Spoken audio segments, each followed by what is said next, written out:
विशेष लेन then.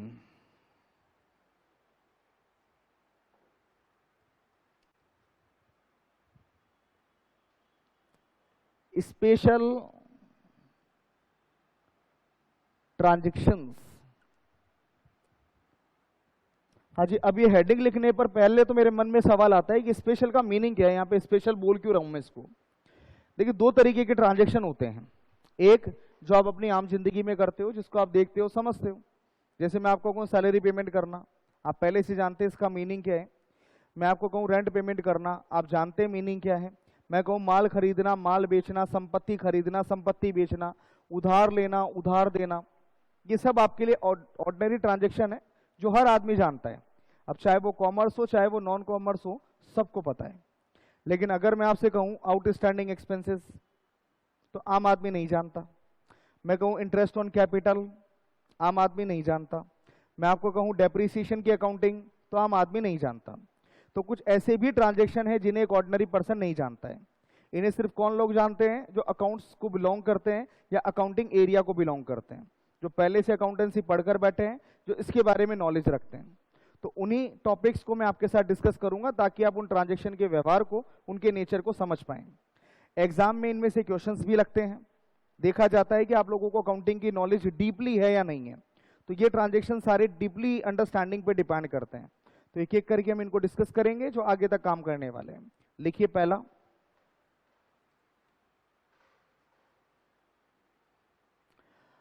अदद खर्च।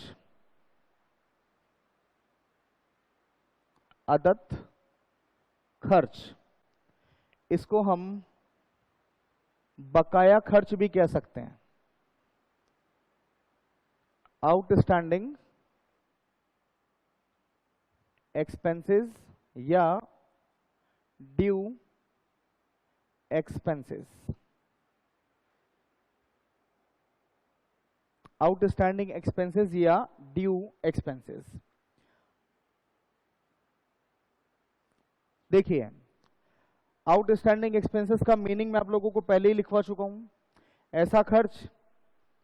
ऐसा खर्च जिसका बेनिफिट मैं ले चुका हूं, जिसका फायदा मैं ले चुका हूं, लेकिन खर्चे का भुगतान नहीं किया। खर्च बनने के बाद भी यदि खर्च का भुगतान नहीं किया जाए तो ऐसे खर्चों को हम क्या कहते हैं? Outstanding expense. वर्कर 1 महीना काम करता है, सैलरी बन चुकी है, आपको उसको सैलरी का पेमेंट करना है, लेकिन बनने के बाद भी आप उसकी सैलरी को टालम टोल कर रहे हैं, बोले दूंगा दूंगा दूंगा दूंगा दूंगा। अब जब तक नहीं दोगे तब तक याद तो रखना पड़ेगा ना वर्कर को सैलरी का पेमेंट करना है। तो अकाउंटेंसी ऐसे खर्चों को क्या कहती है? आउटस्टैंडिंग। आपका महीना पूरा हो गया, आपको किराया देना है, मकान मालिक चक्कर खा रहा है, आप उसको गोलियां दे रहे हो, देता हूं देता हूं देता हूं देता हूं देता हूं।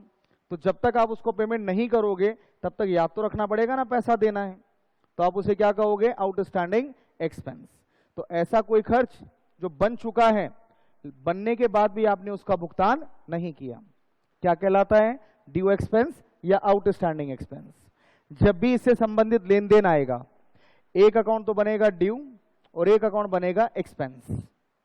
कौन कौन से अकाउंट है इसमें? ड्यू और एक्सपेंस। ड्यू डिनोट करता है हमारी लायबिलिटी को, क्योंकि हमें यह पैसा भविष्य में चुकाना पड़ेगा, जबकि एक्सपेंस डिनोट करता है हमारे खर्चों को। समझ गए मेरी बात? क्या कहेंगे कि एक खर्चा है जो हमारी क्या बन चुका? जिम्मेदारी।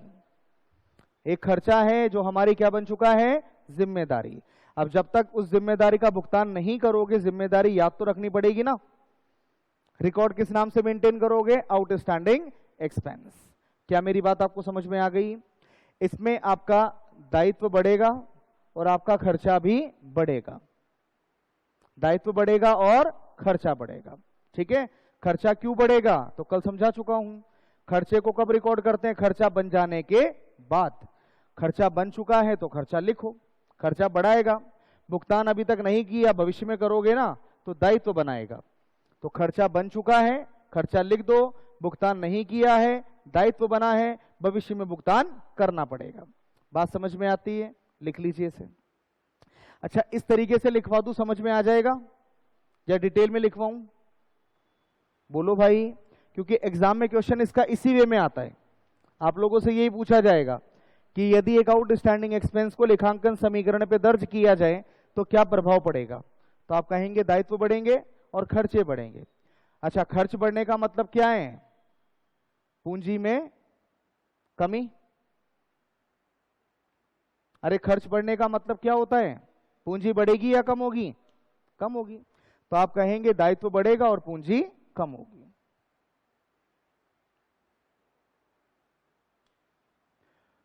दूसरा लिखिए,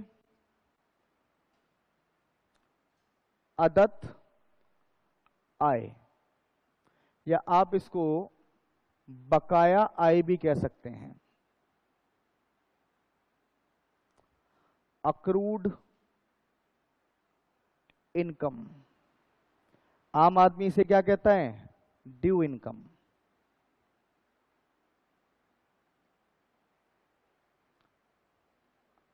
अब ड्यू इनकम का अर्थ क्या निकलता है?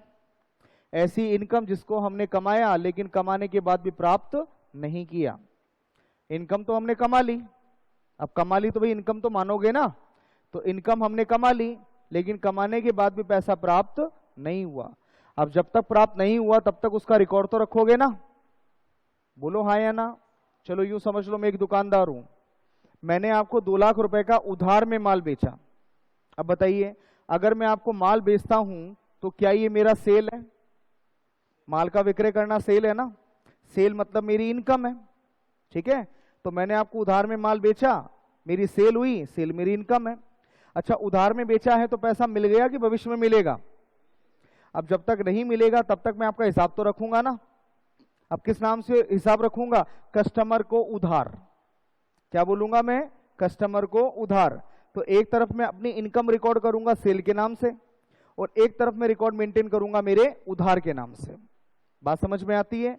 एक तरफ मैं लिखूंगा मेरी सेल और एक तरफ मैं लिखूंगा मेरा उधार। कहूंगा उधार में माल बेचा, ठीक है। तो एक रिकॉर्ड किसका बनेगा? उधारी का, और एक रिकॉर्ड किसका बनेगा? सेल का। सेल एज ए इनकम और उधारी मतलब इसका पैसा हमको भविष्य में लेना है। मेरी बात समझ में आती है? तो ऐसी कोई भी इनकम जिसको आपने कमाया लेकिन कमाने के बाद भी प्राप्त नहीं किया, अकाउंटेंसी कहती है जब तक ना मिले उसका भी हिसाब बनाओ। हिसाब किस नाम से बनेगा? ड्यू, ठीक है। हिसाब किस नाम से बनेगा? ड्यू। अब याद तो रखना पड़ेगा ना ड्यू क्या है, तो पूरा बोलेंगे ड्यू इनकम। इसमें कौन कौन से अकाउंट आ रहे हैं? एक ड्यू और एक इनकम। ये ड्यू, चलो आप बताओ मुझे, भविष्य में यदि आपको किसी से कोई भुगतान लेना हो तो आपकी संपत्ति बनेगा या दायित्व बनेगा? तो ये ड्यू डिनोट करता है आपकी असेट को, जबकि दूसरा अकाउंट कौन है? आपकी इनकम। संपत्तियां बढ़ेगी, अजी संपत्ति बनेगी तो संपत्ति बढ़ेगी। ये पैसा आपकी इनकम है, और यदि ये इनकम है तो इनकम को बढ़ाएगा, अर्थात कैपिटल भी बढ़ेगी। तो इस लेन देन से संपत्ति बढ़ती है और पूंजी बढ़ती है। संपत्ति बढ़ाओ, पूंजी बढ़ाओ, ठीक है। तीसरा लेन देन ये है डूबत ऋण। इसे हम लोग कहते हैं बैड डेब्ट।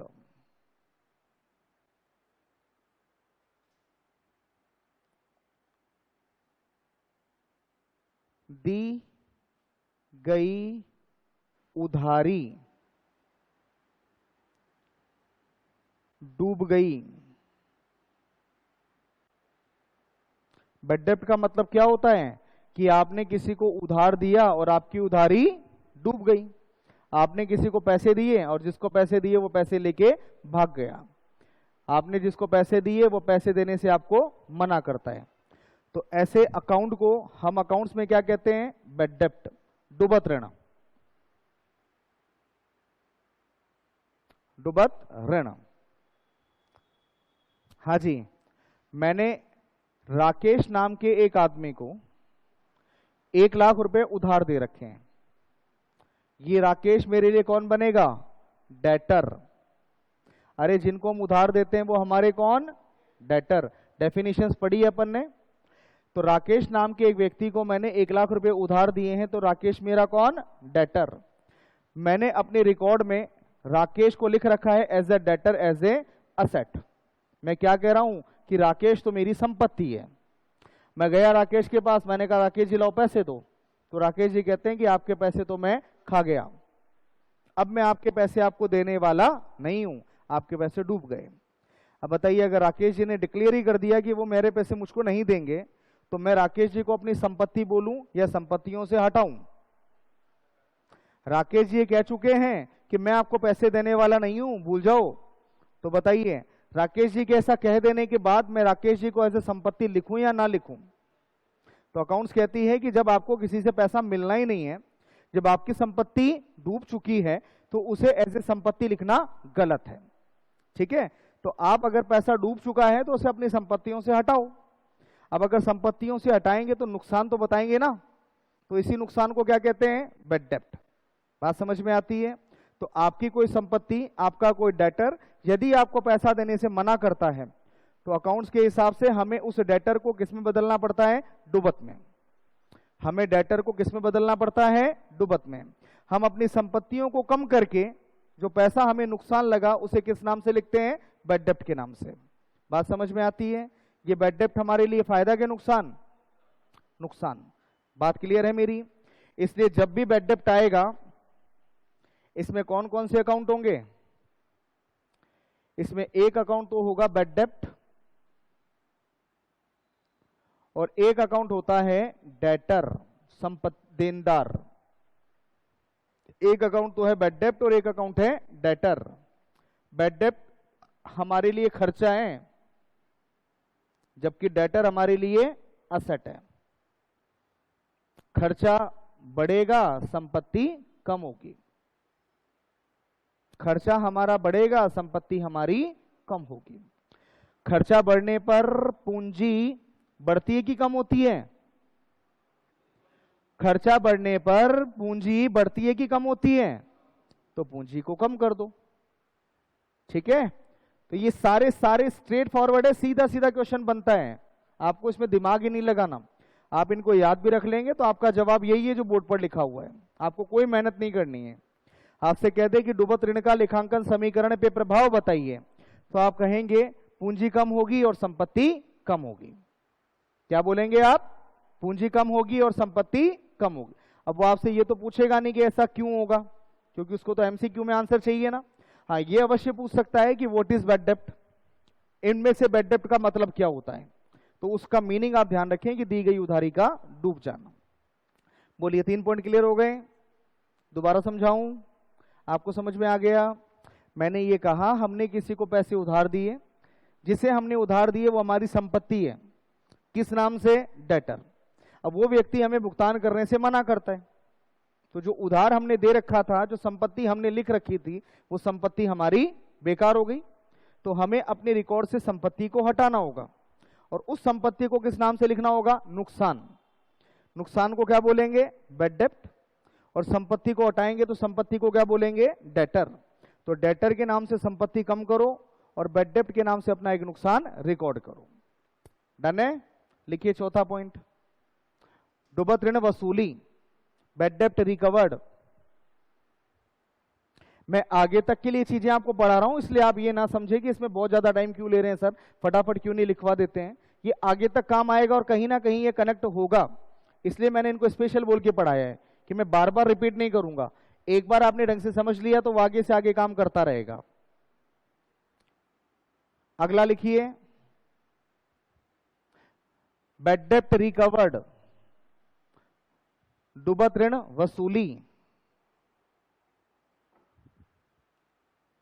फोर्थ है बैड डेप्ट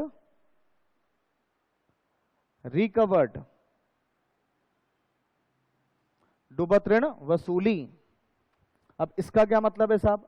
वो अभी राकेश जी के मैंने लाख रुपए डुबोए थे ना, उनको मैंने लिख दिया था एज ए बैड डेप्ट। अब एक दिन अचानक से राकेश जी मिल गए, मैंने उनको अपना दुख बताया, मैंने कहा यार आपको विश्वास करके आपको पैसे उधार दिए थे, लेकिन आप तो मेरे पैसे खा गए, तो ये तो गलत है, आपको मेरे पैसे देने चाहिए।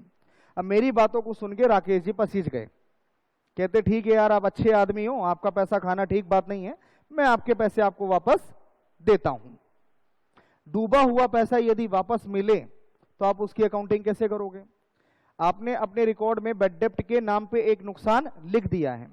अब जिस व्यक्ति के नाम से नुकसान लिखा था, बाद में वो भुगतान करने को तैयार है, कहता है कि अपना पैसा ले जाओ, तो डूबा हुआ पैसा अगर मिलेगा तो अकाउंटिंग कैसे करोगे? अच्छा एक चीज बताओ बस मुझे इसमें आप, मैंने जिसको बैड डेप्ट लिख दिया था वो पैसा मुझको मिल रहा है, तो वो बैड डेप्ट रहेगा या बैड डेप्ट को हटाना पड़ेगा?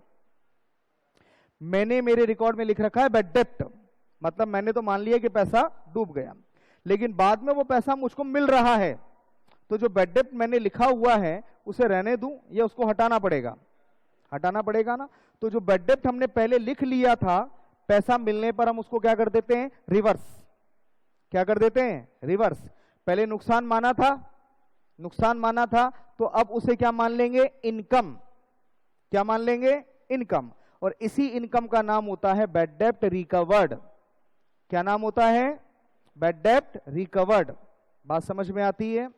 डूबा हुआ पैसा यदि वापस मिलता है तो हमने जो डिबॉट रिकॉर्ड कर रखी थी, जो बैड डेप्ट लिख रखा था, उसे हमें अपने रिकॉर्ड से हटाना पड़ता है, और हटाने के लिए हम बैड डेप्ट को क्या कर देते हैं? रिवर्ट कर देते हैं, रिवर्स कर देते हैं, उसको उल्टा कर देते हैं। अर्थात जिसको पहले हमने नुकसान बताया, पैसा मिलने पर हम उसे किस नाम से रिकॉर्ड कर लेते हैं? इनकम। और इस इनकम का नाम बैड डेप्ट रिकवर्ड। बात समझ में आती है? अरे हाँ या ना? तो कौन कौन से अकाउंट आएंगे? एक अकाउंट आएगा इसमें कैश, और दूसरा अकाउंट होगा BDR, बैड डेप्ट रिकवर्ड। कैश हमारी संपत्ति बनेगा और बैड डेप्ट रिकवर हमारी इनकम। पैसे मिलेंगे तो कैश हमारी संपत्ति, पैसे मिलने का कारण कौन? डूबा हुआ पैसा मिल जाना। तो एक अकाउंट हो गया कैश और एक अकाउंट हो गया बैड डेप्ट रिकवर्ड। डूबत ऋण वसूली, संपत्ति बढ़ेगी, इनकम बढ़ेगी, और अगर इनकम बढ़ेगी तो कैपिटल बढ़ेगी। बोलिए बात ठीक है?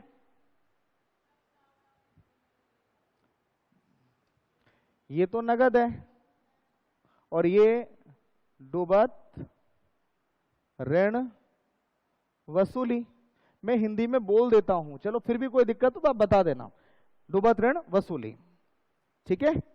वैसे आपको एक चीज बोलता हूं मैं, भले ही आपने बचपन से हिंदी पढ़ी हो, लेकिन अकाउंट्स में अगर आप थोड़ी बहुत इंग्लिश को लेकर चलोगे ना तो आपका काम आसान रहेगा, क्योंकि हिंदी में बहुत कंफ्यूजिंग वर्ड बनते हैं अकाउंट्स के अंदर। इंग्लिश में कोई कंफ्यूजन नहीं आएगा, सीधे सीधी लैंग्वेज बनती है, आप आराम से उसको समझ सकते हो। हिंदी में तो ये इसको और भी तरीके से लिख सकता है, डूबत ऋण की जगह कुछ और भी इस्तेमाल कर सकता है। इंग्लिश में एक ही चीज यूज होगी, बैड डेप्ट रिकवर्ड। तो आप थोड़ा सा इसको इंग्लिश में समझने की कोशिश करो, है ना। मेरा भी मीडियम हिंदी है, लेकिन धीरे धीरे आदत बनती है तो अपने आप चीजें चेंज हो जाती है, तो आप भी इसको चेंज कर लो, ठीक है। बात क्लियर है मेरी सबको? अच्छा, आज की क्लास को मैं यहीं रोकूंगा क्योंकि मुझे थोड़ा सा आज काम है, ठीक है। बाकी की बात हम करेंगे कल। कल 14 से क्या किसी को पता है क्या? नहीं जानता।